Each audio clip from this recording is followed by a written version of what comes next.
Hello Animorphs fans and welcome back to the Animorphs universe. We're doing AniLysis number 95 today and we're looking at Fenestre's compound. And it all comes from this book, book 16, The Warning, here and here only. This analysis is going to be basically in two parts. And it's only about 5 minutes before I started recording this that I thought to myself, maybe I should have done two separate analyses. Because you've got Fenestre's compound, the whole area, and then you've got specifically the mansion in the middle. But I've prepared to do both, so I'm going to do both. But the first half of this analysis is going to be on the compound. So forget this spooky looking green tinted picture for now. That's as we proceed later on. Now we're going to look at the compound as a whole. And here it is, done up in Photoshop. That is my idea of what the compound is, and I'll probably flash it up on the screen as we're talking about it. But let's look at the quotes, shall we, to see how I got to this, why I think the compound looks like this. Firstly, and it's a very important point, this is the compound of a multi-billionaire. And that's confirmed to us in the book. How much is Fenestre worth? Mr. Fenestre is worth $24.9 billion. That's billion with a B, as in billion. This guy is, as they say, Richardy-doo-dah. He has a lot of money. He's basically the Bill Gates of the Animorphs world, even though we've already had our Bill Gates, the actual Bill Gates, who became Elfangor's friend. So we can just sort of say that, I don't know, Elfangor befriended this guy and then he made this compound. I don't know. Now, it's supposed to be separate characters. We're talking about Joe Bob Fenestre, who is this billionaire chap. He invented Web Access America, which is the equivalent of AOL. So yeah, he is massively rich. So let's describe the compound, shall we? Let's have the Animorphs tell us what this big place looks like. Marco and Cassie are waiting in the trees across the road from Fenestre's front gate. You think you've seen big houses? You haven't seen anything till you've seen the home of Joe Bob Fenestre, WAA founder and mega billionaire. From the air it looked like a junior college or something, like a shopping centre. There are a dozen separate buildings, 2 guest houses, each twice the size of my home. A pool house with changing rooms and a bar that extended to the edge of the pool, which was itself in the shape of the WAA logo. A boathouse down at the riverfront, with a sleek cigarette boat docked alongside. A stable big enough to house a dozen horses. What looked like an observatory. A greenhouse bursting with bright green lettuce and herbs and entire orange trees. A garage easily big enough to store 30 or 40 cars. A security building with armed guards next to a 1/4 mile long driveway. And finally, on a hill surrounded by a lawn you could have held the Super Bowl on, was the house itself. This guy knows how to live, Marco said with satisfaction. Someday that'll be me. This is one of my favourite bits of foreshadowing in the series. Marco saying, someday that'll be me. Well, yes, someday it is. And then, spoiler alert, he basically throws all that away to go back to being an Animorph on a mission. It's great. I love it. What do you want, Lila? Do you want to come up here? Do you want to come up here? So we've been given a list of things that are on this property. We've also been told that the Animorphs are looking onto it from the front gate, which I've got down here at the bottom. It's surrounded by trees. There's also a river that goes through part of it. But before we actually start to properly look at this, we need to establish some more things. For example, there are a lot of fences and security measures in place. It's supposed to have massive security, Marco said. Lots of computer stuff. But it shouldn't be a problem for us. I mean, security is designed to keep out humans, right? Not animals. I was noticing details of my laser-focused falcon's eyes. 3 separate fences. One around the perimeter of the entire compound. Woods, gardens, pool, tennis courts and all. Then a second fence about 20 yards inside the first fence. And finally, a third fence just around the house and its lawn. This guy's a little paranoid, isn't he? Rachel said. You guys see the little observation posts on the corners of the house? There are guys in there, guys with guns. And don't forget the Rottweilers, Cassie pointed out. 2 teams of 2 dogs, each patrolling between the outer fence and the second fence. Each team with an armed man. Cassie, with her osprey eyes that were designed to spot fish down below the water, said, "There's some sort of underwater fence too. I can't see it all, but there's a definite line beneath the water. That place is a fortress. Fences, dogs, and some kind of force field in the windows." I broke into a run. I felt hard pavement beneath my surprisingly sensitive feet. "Gate!" Marco yelled. I lowered my horn. I increased my speed. The gate was metal bars. I saw them clearly about 2 seconds before I hit them. "What happened to the gate?" I asked, too blind to be sure. "What gate?" Marco said. "Okay, now straight on. Veering slightly right, big guy." "Screed! Screed!" "Man, does this guy have a lot of different alarms or what?" Tobias said. "Okay, fence number 2, Marco announced. I kept running. This time it was just a chain link. I felt something sort of tug at my horn. "Where's the fence?" I asked. "You just went through it," Cassie said. "Alright, this may work," Marco said. "Roll, roll, roll, roll, roll." I heard the dogs very clearly, smelled them even more clearly. "Final fence, then the door. Look out! Guards! The guys with the shotguns." That's an awful lot of information I've just thrown at you, but it gives us relevant context for looking at this. So let's get this thing up on screen now and have a bit of a chat about it, shall we? So here is the area, and the Animorphs originally start out here. So let's write that in. Here is the layout. Now we're told that there are 3 separate fences. One of them surrounds the entire compound, so everything falls within this fence here. And this is heavy duty gates, like proper metal fences. The inner fence, which is represented by this grey line going all around, is chain link, so a bit less secure, but still you're not going to get in there in a hurry. I've dotted the buildings around sort of, well, with some idea in mind, but we're not given any details on where specific buildings are, so it's largely down to speculation, and I've somehow got myself caught up in wires here. The third fence, which is this one here, surrounds just the house and its main lawn. So this is Joe Bob Fenestre's house, and it has its own security fence all to itself. The outer perimeter, this one here, apparently there's a 20-yard gap between the outer fence and the secondary fence. So this bit here is 20... I can't write properly, can I?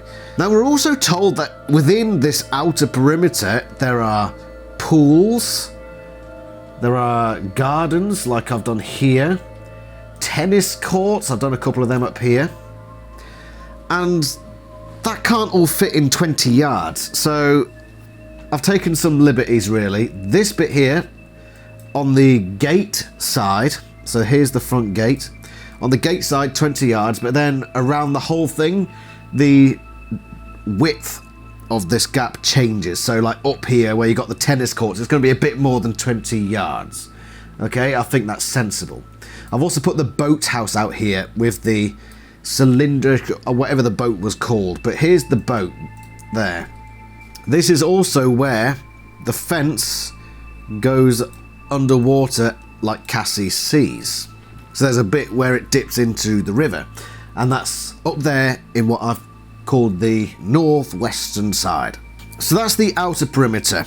Like with most of this compound, not very much of it becomes relevant. So is the bar and pool relevant? No. Is the observatory relevant? No. Are these tennis courts relevant? No.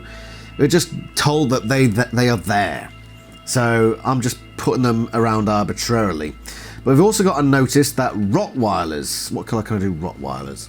You've got Rottweilers hanging about over here. This is the worst Rottweiler you've ever seen, but there are guards with Rottweilers about. Put a little smiley face on it. But they are hanging around in the outer perimeter, so they can patrol all the way through here and up the sides, etc, etc. You've then got the security over here They are beside the driveway that leads from the entrance to the house.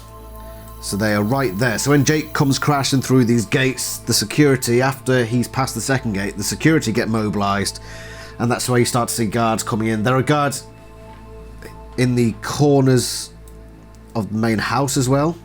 So as this infiltration is going on, these guys are probably coming down here, these guys are probably coming up here, just as Jake is there. That seems to be the way it's going. We mentioned 12 buildings, by the way, and I have got 12 buildings on here. Then again, it says a dozen buildings, and in the Animorphs series, they use a dozen a lot, which technically means 12, but a lot of the times it's sort of a vague, speculative number, so around about a dozen. But I've put a dozen buildings in here, so obviously you've got the boathouse out here. I've got most of the buildings in this secondary perimeter. So you've got the car garage, 2 guest houses over here, twice as big as Jake's house, the observatory up here by the river, the bar and pool area, greenhouse and gardens, stables up there. And then these 2 buildings, there was no purpose given to them, so I needed to put a couple more buildings in. I just put them over there, sort of not blocking the house's view of the river, because a rich person would probably want to get a view of the river. Of course, you've got observatory and guest houses, but this house here is on a hill, so you can probably see over those toward the river and whatever have you. Rich people things. And then finally, you've got the house in the middle, and all these add up to 12 buildings. And apparently it's like a junior college, so it's all quite busy. Around the house, you've got this massive lawn. And yeah, that's basically the compound, effectively. But what I've got to remember is the security around this place is absolutely mega, even as we get to the house. The Animorphs notice these things. "We noticed one thing," Cassie said. "Thank goodness for these eyes. We saw you were right not to try and sneak inside in some kind of insect morph. There's a band of poison around each door, and some kind of bug zapper in the windows. That must be what shocked Rachel. I think Mr. Fenestre has some psychological problems." So the security in this place is absolutely mega. Again, you've got the Rottweilers in the outer perimeter with armed guards as well. They have submachine guns. And then on the inside, you've got security. And then on the inside, in this middle perimeter, you've got the guards on the corners of the actual mansion itself. And then you've got bug zappers and insect poison in all the windows and doors. So it's very obvious that security is incredibly tight in this place. Let's now look at the house itself. So that's the compound. We will talk about it a bit more later on as we talk about the plot surrounding Fenestre's compound. But now let's look at the inside of Fenestre's mansion. How is it described to us there? Well, it's first described to us when Jake comes bashing through the walls. I felt like I'd hit a truck. I backed up and slammed forward again. Wham! Crunch. "Man, that was a tough door," I said. Jake, you missed the door. That was the wall. You okay?" Cassie asked. I'm sure it was a beautiful house, but I didn't really see it. All I saw with my dim rhino vision were walls and doorways. But at least we'd been right to guess that they were wide hallways. Wide enough for me to barrel down like a rhinoceros. And the ceilings were high enough that Tobias, Cassie and Marco could fly down them, searching madly from room to room. "Nothing," Tobias complained. "Nothing, nothing, nothing. Nothing in any of these rooms, and there may be 100 rooms in this place." I turned and annihilated a coffee table. Then I charged. I couldn't tell the difference between the men and various pole lamps and bookcases, except when they moved. The blur drew my eye, and I smelled humans. We see very little in terms of layout of the inside of Fenestre's mansion. So I'm not going to go drawing a full picture because there's only a couple little bits and I don't think it's worth it, especially since we spent so long drawing that. I don't want to overwhelm your visual stimuli. Jake crashes in and there are big wide hallways and hundreds of rooms according to Tobias. Probably hyperbolic, probably an exaggeration, but it is a billionaire's mansion, so there's rooms for every conceivable purpose. You know, someone who lives in a place with, 6, 7 rooms? I can't comprehend what you'd do with 100 rooms. I can't. And I've thought about this before. One of the main problems I've had with writing Animorphs UK, which is one of my fanfiction series, in the second book, is we're on an estate, and I'm trying to describe this manor house where this royalty live. And I'm constantly thinking, what do I do with these rooms? There are all these rooms. I can't just keep having living room, kitchen, bathroom. What else do they do in these rooms, rich people? What are these rooms for? Is there like a Chinese themed room? Is there a baking soda storage room? I don't know. If you're rich, please do tell me what the majority of rooms are for in these places. Also, give me your money. I could do with it. But it seems obvious that wherever Jake is, which would be the front lobby, and there's a living room as well that he barrages into. Or it might be that he barrages into the living room in the first place because he goes through a wall rather than the front door. So he's probably actually gone into a living room and just smashed the place up a bit. There are security guards in there as well. Not that we see much in terms of numbers or whatever have you. But he's smashing up bookcases, destroying ornaments. It's all just going everywhere all at once. And then Tobias goes through and figures out where the secret room is. Because they don't really know what they're looking for, the Animorphs. They know that Rachel and Axe are in this building. And they have to find them. And it's Tobias who tells them where they are. And there's a secret room where Joe Bob Fenestre is, and it's upstairs. It's also guarded. "I'll head upstairs," Tobias said. He zoomed away and up a large staircase. I lumbered along into a vast open living room area. I stomped on through. I tried not to crush too much furniture, but I was big and half blind, so I kept hearing the crunch of wood and the shatter of glass and pottery in my wake. "Up here!" Tobias yelled. Then, not as loud as before, but still loud enough, blam, blam. "Tobias!" "I'm okay, but I found an area of two big guys with big guns. It's upstairs." I was human by the time I had reached the top of the stairs. A hawk zipped by overhead, scraping the walls with its wings. A loose feather drifted down.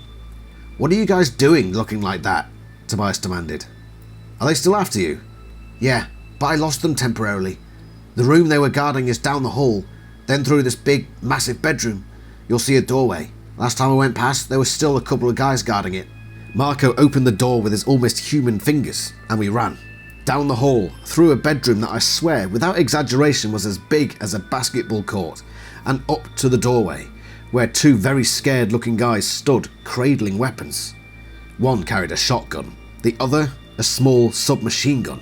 They were 30 feet away. So Jake has crashed through this living room, and he sends Tobias up, who comes back and says he's found this place with two guards.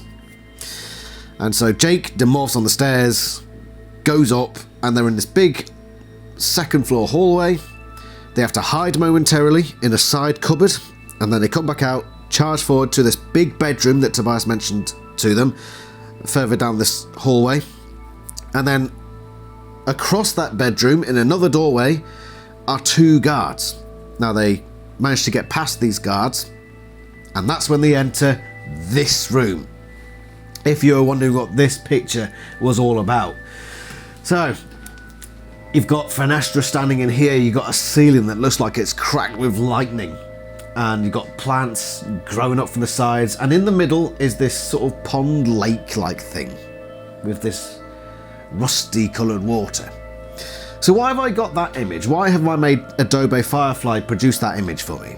Let's look at the description of this room that they enter. I bounded into the room. It was dark, but my tiger's eyes could see through the gloom as easily as if it had been lit with stadium lights. There seemed to be a sky overhead, green mostly, with vivid flashes of lightning. Scruffy plants grew from what seemed to be soil beneath my feet, and in the centre of the room, perhaps 15 feet across, was a shallow pond of liquid, the colour and consistency of molten lead. There were two cages beside the pool. Axe was in one. He was halfway between his northern Harriamorph and his own Andalite body. He was frozen stiff, unmoving, not even breathing, like some nightmare statue composed of grey feathers and a scorpion tail and talons and a mouthless face. In the other cage was Rachel, still a bald eagle. Needless to say, Adobe Firefly couldn't quite get the hang of 2 cages with a bald eagle and an Andalite sort of half morphed in one. So I've neglected to add the cages to this image. But you can sort of see why I've come up with the image like this. It's largely green. It's got plants growing up and the pond in the middle. And then there's Fenestre in the middle. Also got the lightning style ceiling there. So it's quite a tonal shift from the hallways of this billionaire's mansion, and suddenly you're in this room, tucked away behind the master bedroom, which you can only imagine is Fenestre's. It's probably his bedroom. So then he goes from his bedroom straight into the pool area, and he's probably got some sort of mechanism to control his host. But what is this all about? I've gone over the structure of the compound, the interior of the mansion, what little we get of it, and now we've just introduced this room here. What is it all for? Well, now let's go over the plot, where we connect all of this together. Why do they come here in the first place? Well, at the start of book 16, The Warning, they stumble across a chat room, a forum, where people are talking about Yeerks. They want to find out if these people are genuine, if they'll be able to help, or whether it's a Yeerk trap. So they break into the headquarters of Web Access America, WAA, in a nearby city. Was it nearby? It was somewhere near. It was far enough away that they took an airplane, okay? But they get there and they hack into the systems to find out who these people are. And Fighty 777 turns out to be none other than Joe Bob Fenestre. We had to memorise the list of names we'd gotten. For the most part, the names meant nothing to us, except for the one name that really stuck out. Joe Bob Fenestre. Fighty 777 was, in reality, the billionaire owner of Web Access America. Fenestre had access to all kinds of information. He owned the biggest online service in the country, so maybe that's how he'd discovered the existence of the Yeerk invasion. Or maybe the point was that the Yeerks had seen how important Fenestre was and had made him into a controller. It would make sense. Which left us no wiser than we had been going in. Was Fenestre a true enemy of the Yeerks, or was he a controller using the website as a lure to trap true enemies of the Yeerks? We had to know. I should head over to Marco's house and get him to pull up any articles he could find on Joe Bob Fenestre's house. He didn't live too far away. He flew his own private jet to his WAA offices every day. The Animorphs decide that they need to go to Joe Bob Fenestre's compound, which is what we have here. There is a bit of a back and forth because at the same time that this is going on, that they figure they need to figure out this plan, they're talking about this kid called Gump, or his screen name is Gump, who is about to ask his father about controllers. He suspects that his father is a controller, and so, led by, mostly put forward by Cassie, they say, we need to help Gump. Do we do that before we go to Fenestre's compound or after? Look, Cassie, Marco said, it's Sunday. If we go after Fenestre, it's probably going to take some time, which means a weekend, which means today. We can check out Gump any day after school, Monday, Tuesday, unless Monday is too late. Unless later today that scared little kid talks to his dad and his dad is a controller, and that's it for Gump. Gump does a disappearing act, or else ends up as some new home for some low-level Yeerk. The two of them looked to me. I was supposed to decide which was our top priority. Rescue a 9-year-old, or maybe bust open the whole thing with a raid on Fenestre's mansion. The Warning is a very interesting and important book for the series in a number of ways, really. It doesn't seem like much at first, but it's bits like this, with Jake having to make the decision between Gump and Fenestre, that influences his arc going forward. One of the major things about Jake as we proceed throughout the series is deciding between personal and impersonal. So if you remember book 41, at the end of that book, spoiler alert, where he had to make the decision in his dream to save Cassie or to stop the moon from being blown up or something like that. It was a weird book. But it was left to you to decide which one he chose. Then, of course, at the very end of the series, he kills Tom. And even before that, he was going to kill Tom to save the Escafil device. So as we progress throughout the series, Jake moves from the personal, wanting to save Tom, and that's the reason he's doing all this, where gradually it becomes more impersonal to the point where he sacrificed Rachel, his cousin, for the good of the war. So that's Jake's major journey. There's other bits to it as well, but that is a major aspect of it. And this is one of the first times he gets put into this position of, do we save this one kid? You know, we can do it quite easily, and we can do it now. Or we go bust this whole thing open, this whole Fenestre thing. We go for the impersonal, but probably more strategically important thing. He goes for the Fenestre option. Okay, so they go to the compound, and the first breach attempt is unfortunately not successful. They're flying around as birds, and they want to get into the mansion in the middle. But this is before they realise how much security is on this place. It was time for me to decide. Okay, first of all, we go in like Tobias said. Only Tobias stays outside and uses his eyes and ears to report what he sees through the windows. Inside, half of us morph to fly, the other to cockroach. We spread out and keep in touch by thought speak.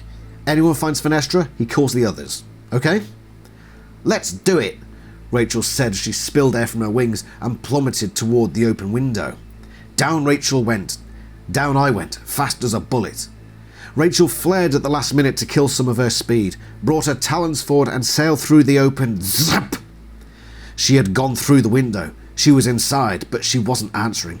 And with my falcon's eyes, I could just make out a dim shape lying sprawled on the floor of the room inside. Rachel was unconscious. At least, I hoped she was unconscious. Alarms were ringing. A siren shrieked. I heard men's voices shouting. I saw Cassie shoot high up, passing the top of the wall to keep her momentum. But Marco and Axe were struggling with dead air. Shoot them! What, the birds? Yes, the birds! Those are the orders! Prince Jake, Axe cried out, I have been hit. I saw the Northern Harry stagger in the air and start to fall. Could I reach him before he hit the ground? Hold on, Axeman, I'm coming, Tobias said. He was the only one of us with any altitude. Down he came in a mad, suicidal stoop, plunging toward the ground. He sank his talons into Axe's shoulder and chest, opened his wings, and swept down along the falling slope of the lawn, never more than an inch from disaster. Cassie was rushing to help. She grabbed one of Axe's wings, and she and Tobias managed to drag and haul the injured Andalite over the inner fence and the second fence. But they dropped him in the dog run. A team of Rottweilers came tearing for him. The dogs were racing, salivating, their big jowls shaking. Their trainer followed more slowly, unlimbering a submachine gun. The second dog had kept his focus on Tobias, Cassie and Axe. Tobias and Cassie were flapping madly, dragging Axe's tattered bird body along the grass. They would almost get him off the ground, then slip back. The dog was on them. Leave him, I yelled. No way, Tobias cried. Do it, or you're all dead. Tobias and Cassie released Axe's body. They fluttered away and the dog ran straight to the injured Axe and snatched him up in his jaws. Keep Achilles, the dog handler yelled. With my keen vision I saw the dog freeze his jaw. He held Axe but did not bite down. I caught a slight breeze and soared up and away. Armed men and more dogs encircled Axe. Through the supposedly open window of the house, I saw other men running to surround Rachel.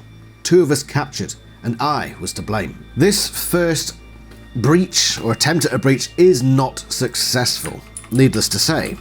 The Animorphs start out here, and then they're flying around as birds, and they try to shoot down into the windows of the mansion. But they don't know about those force fields. They can see that the bug zappers and the poison is there, but they don't know that there's actually Yerk force fields in these windows.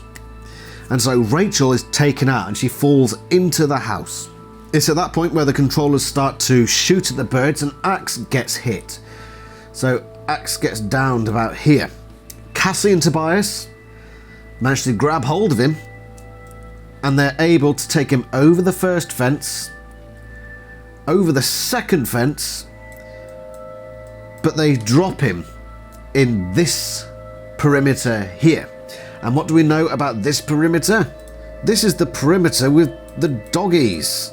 So, yeah, this cheeky chappy here. Now this bit is weird. This bit is very weird, but I'm going to cover the weirdness at the end of this episode.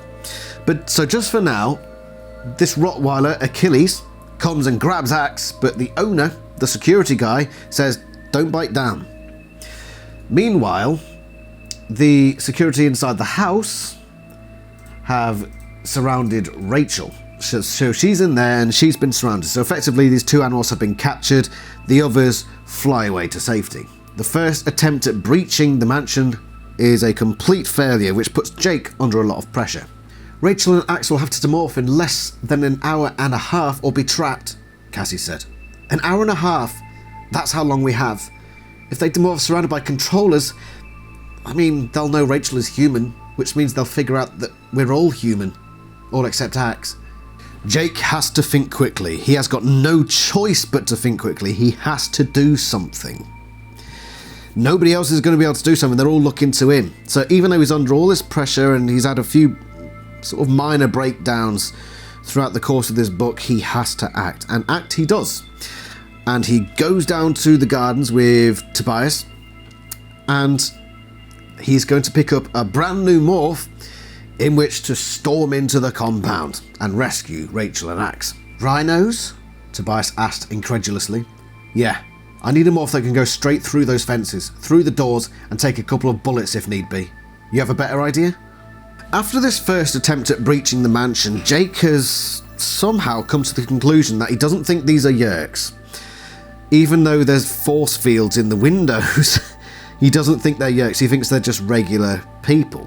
This means that breaking into the compound would be a bit different, especially when it comes to individual security guards and what actions they're likely to take when confronted by a rhinoceros. So that is part of the incentive for Jake to pick this particular morph, and what he does then is he smashes through the gates, as we've already read the quotes for. He smashes through the steel bar gate of the first perimeter. 20 yards later, he breaks through the chain link fence of the second perimeter, and then he starts getting, well, the dogs start attacking him, so they've probably leaked through from the third perimeter, chased him into the second, but they're brushed off quite easily. And then as he approaches the last gate, he comes across the security with the guns, probably from within that third perimeter, the compound building, and from the security building nearby. They're probably coming together, shooting this rhino, but he goes through them, bang, goes through the wall of the house, and there we are, he's inside.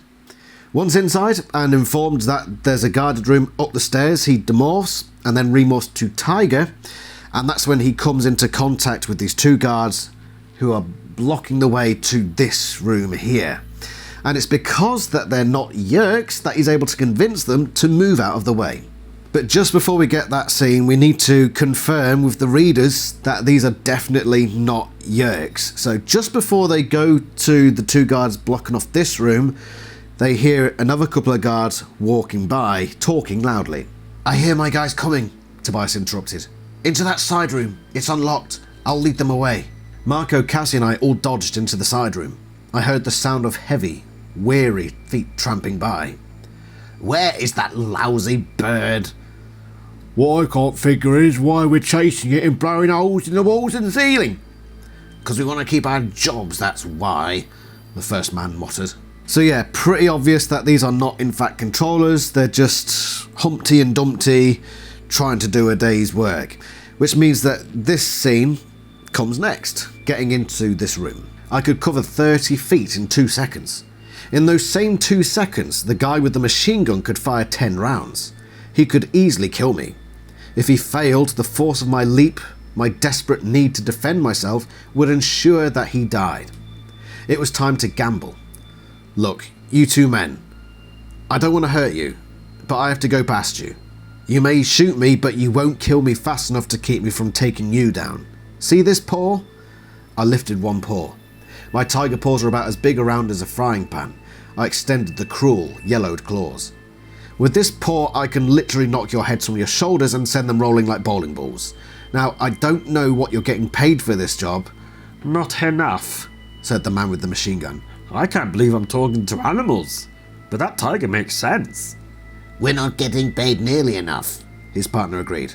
We put down our weapons and walk away. Agreed, Mr. Tiger? And it's easy as that. And these two guys just sort of down weapons and go off to play on the tennis courts.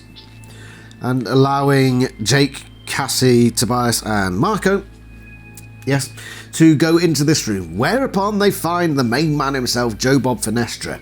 And they see the two cages with Rachel and Axe on either side. They look dead, but are they really? Let my friends go, I said harshly. He shrugged. You can take them. I don't care. Killing AniLysis is not my life anymore. Yeah, my friends look dead, I said. He frowned. Nonsense. Don't you realise biostasis when you see it? They are simply frozen in time. I thought you AniLysis were supposed to be so advanced when it came to technology. So in this room, he has biostasis capabilities. Why? Well, he's a billionaire, so why not? Why not? We've got freaking Walt Disney in the corner over there as well somewhere.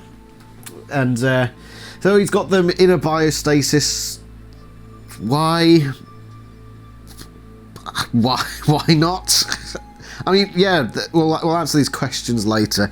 Or maybe we'll answer them in the Joe Bob Fenestre analysis when we eventually get to that. Yeah, let's do that. Let's leave that bit to there. All we know is, for whatever reason, Joe Bob Fenestre has cryogenically frozen Axe and Rachel in these cages. Maybe it's for leverage, but I don't know. Probably is, actually. It's probably just in case of this sort of situation occurring whereby the Animorphs do come in. So yeah, maybe that, yeah. Let's just go with that. I'm being generous to you, book. But this is where we figure out what this whole thing is all about. So let's let Joe Bob Fenestre describe it himself. Fenestre lowered the Dracon beam he'd been pointing at Axe. There's a way to process and refine Chondrona rays from another source. It can be made into an edible product. A food, so to speak, that I can consume with my human mouth and digest. You're lying, I said. If there was a way to keep Yeerks alive without Chondrona rays and Yeerk pools, that information would make you invulnerable, even to your brother. This time, the wintry smile was even colder, if that's possible. Oh, maybe not. For one thing, there is a long, involved process. But that's not the problem. The problem is the raw material. The raw material is my brother Yeerks. I must destroy and process and consume a Yeerk every 3 days to survive. I have become a cannibal. What do you think that silly Yeerk forum is about? That silly mix of fact and fiction? I control Web Access America. I know the identity of all the screen names. I spot the controllers. I spot the humans who think they found family members who are Yeerks. I monitor the real gung-ho Yeerk fighters who identify potential controllers. I track down the screen names. I find the Yeerks. 1 every 3 days. 10 a month. Cool by me, Marco whispered. Give the man a pat on the back and let's get Axe and Rachel out of here. I had the same feeling. Fenestre was a sickening creature, but as vile as he might be, he was wiping out 100 or more Yeerks per year. So much the better. But then Cassie exploded. How are you getting the Yeerks from the human hosts? How am I getting the Yeerks from their human hosts? His face was dark, his eyes empty. How do you think I get them? So what's going on in this room in the compound? Yeerk cannibalism.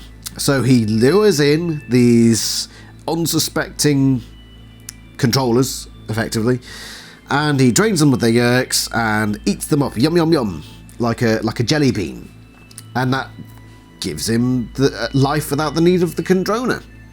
And that's basically it. But we'll cover that sort of stuff in more detail when we come to the Joe Bob Fenestre specific analysis. We're only talking about the building. So in that sense, this building is what facilitates this act of cannibalism, this room here. Why is this room like it is? It's probably just a sentimental thing.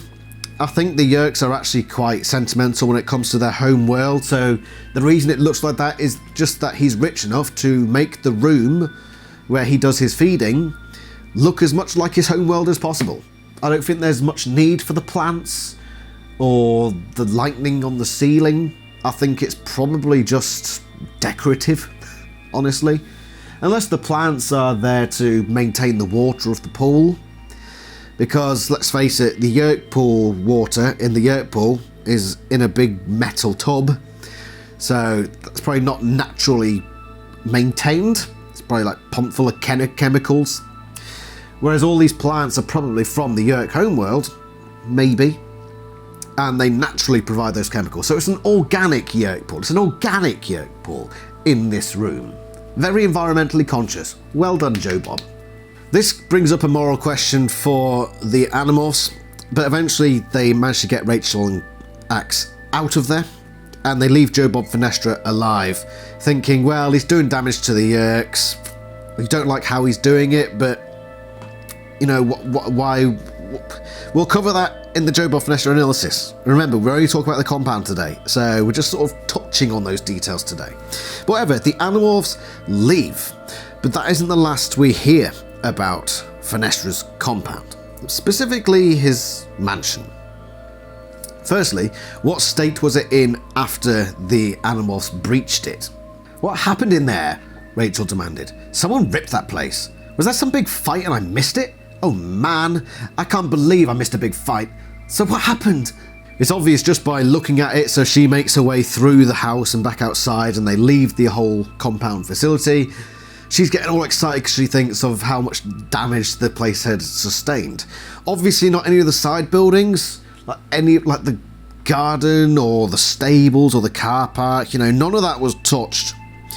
But we're talking specifically about the house, the mansion in the middle, and perhaps the gates that lead up to it. So, heavily damaged, from what we know, and that was all done by one rhino, so I can't imagine it was too substantial, but there were definitely a couple of walls that went down, and a lot of broken furniture, so that's probably what Rachel saw. Anyway, we leave the compound, and then a few days there's a report that comes over the news. It's been set on fire. A few days later they showed a fire on the TV news. It was a very big story because it was this huge mansion. The mansion belonged to billionaire Joe Bob Fenestre. Fenestre was safe, no one was hurt. I remembered warning him that he was safe only as long as he stayed in the house. Now it was no longer possible for him to stay in the house. Did the mansion burn down on its own? Or did someone start the fire that deprived that evil creature of sanctuary? If someone set the fire, there was a long list of suspects. Visa 3, Cassie, one of the others, me. I guess you'll never know. I make mistakes. I fail sometimes. Sometimes I'm just plain stupid.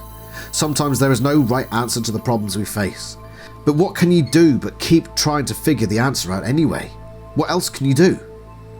About a week went by after the fire before I went to Cassie's house. She was in the barn taking care of the sick animals. I didn't ask her any questions, and she didn't ask me. So there we have it. It finishes with the mansion burning down. And we're not told who did it. So let's figure it out, shall we? Maybe we won't get the right answer, but like Jake says, you know, we've got to keep trying. We've just got to try, you know, even if we don't get the right answer, we've got to at least try. So who did it? Who would have done it? I'm pretty sure it's not Jake. I'm pretty certain it's not Jake. Because why would that last line there be, I didn't ask her any questions, and she didn't ask me? Why would in his inner monologue he be thinking, I didn't ask her anything? Is it because he suspects her? If he suspects that it might be her, then it clearly wasn't him. Also, I don't think Jake is that much of a dick, where he says, so long as you stay in your house, we won't do anything, and then he burns the house down so that he has no choice but to go out of the house. That doesn't seem like a Jake thing to do. You know, he's usually pretty straight. And that sort of... what's the word I'm looking for? I don't know, it just doesn't seem like Jake's style. Stay in there or else. Oh, sorry, you don't have that thing to stay in now. Guess something might happen. Yeah, it doesn't strike me as Jake. So, even though he puts his own name out there, yeah, I'm pretty sure it's not him. He probably just acknowledges that other people might suspect it was him. I'm 95% certain it's not Jake. Cassie. Oh, actually, no. Visser 3, I think we just discount. I think we can just discount Visser 3. Cassie. Cassie is prime suspect. Because she is a hypocrite, and she can be very... her morality is based entirely on what affects her personally. So, she's usually all, nice and peaceful and, turn the other cheek, do the nice thing, do the good thing, unless it's something that hits her on a personal level, and then it's all reason out the window. We've seen that several times. In fact, the prime example of it probably does come from earlier on in this book, where she's described by Joe Bob Fenestre how he does this. How, in the process, effectively, he kills the human hosts. And she lunges at him. And they have to stop her. And then she turns to Jake and says, well, if I can't do it, then you have to do it. Basically turning it onto him, making her vengeance his responsibility. So she's a bit naughty in that regard. She's a bit, behave yourself, Cassie. But maybe that's reflected here, where just like earlier, where she wasn't able to attack Fenestre and she said, Jake, if I can't do it, then you've got to do it. Then if she knows that Jake has said to Fenestre, don't come out or I'll do something, maybe Cassie thinks, well, if I force Jake into that decision, if I pass that responsibility onto him, then he'll do something about it. And she was the one that had the major issues with what Fenestre was doing. So I wouldn't put it past it for Cassie to be the one to say, okay, well, Jake's made that threat. Well, what if I make it so that he's got no choice but to follow through with it? That's the evil. That's Demon Cassie. That's Demon Cassie coming along. So yeah, I suspect it's probably Cassie. And I don't think it's ever mentioned anywhere else in the series again. But she does have these moments where if something just affects her on a personal level, then her sense of morality just sort of goes out the window, and she will do anything to get her revenge. It's really weird, and it's actually quite sinister. It's the sort of stuff you'd see in horror movies. This character who's all lovey-dovey, but then as soon as one little thing sets her off, boy, you better watch out. It's part of the reason I love Cassie. And also Jake as well. This is such a good book for that sort of thing. But yeah, I suspect it's Cassie. You let me know what you think in the comments below. But there are a few issues with this compound, and we'll just finish with that now.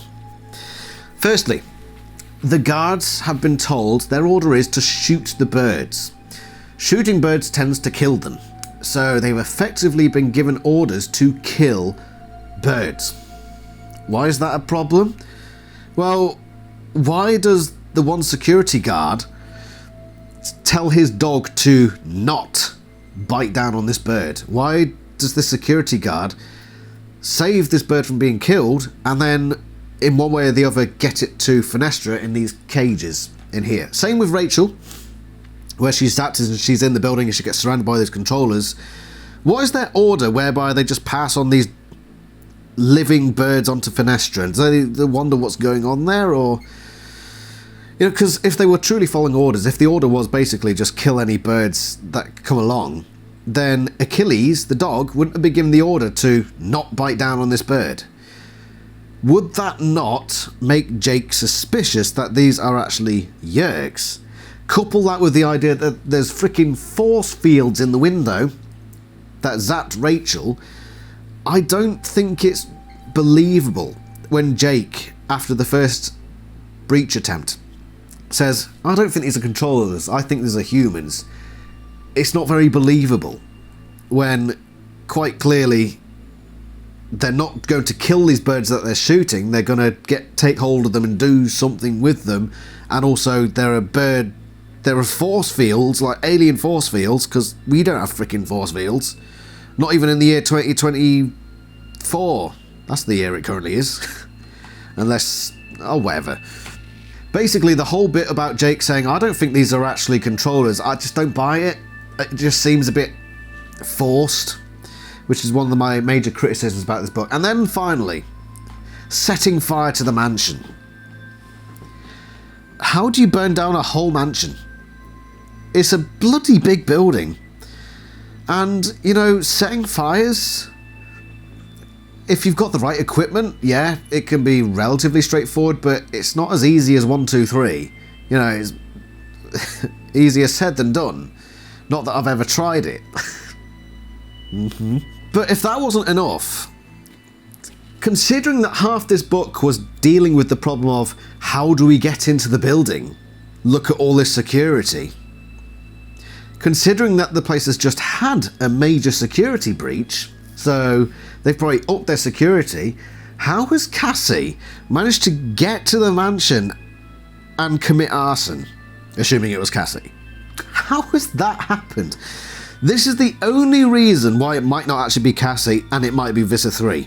Because Visser 3 would probably just shoot it from his ship from up in orbit or something and set fire to this mansion.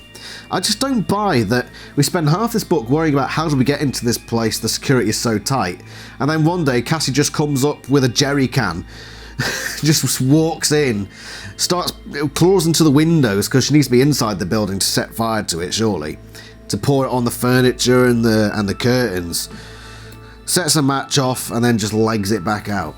I don't buy it. How does that happen? Yeah, maybe actually it was Visser 3, because Cassie couldn't possibly have set fire to this bit. The amount of bloody security there is.